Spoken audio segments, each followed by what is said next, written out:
Normally banyak orang memang letak tambahan pada rekaan masing-masing sebab diorang nak orang beramal dengan apa yang disebarkan. Contoh macam bila kita dengar apa, selawat ke atas Nabi SAW. Yang Nabi ajar satu bentuk, dia panggil Ibrahimiyah.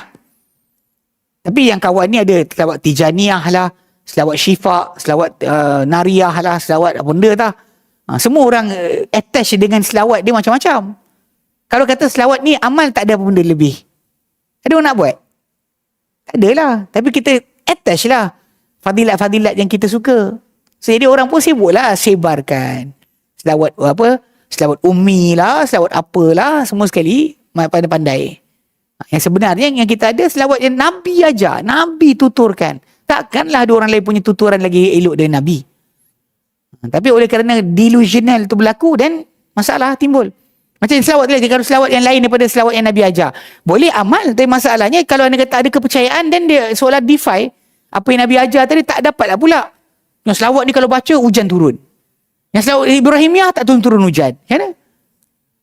It's actually macam apa, mengecilkan kedudukan selawat ajaran Nabi. Okay?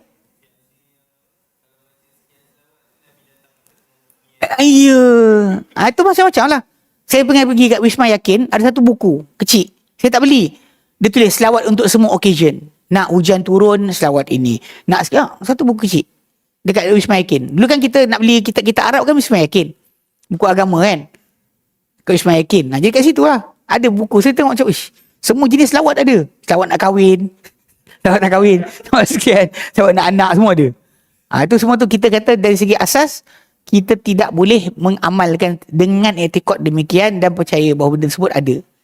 Makanya dia bid'ah lah. Akan jadi haram bila kita letak attachment tadi. Okay?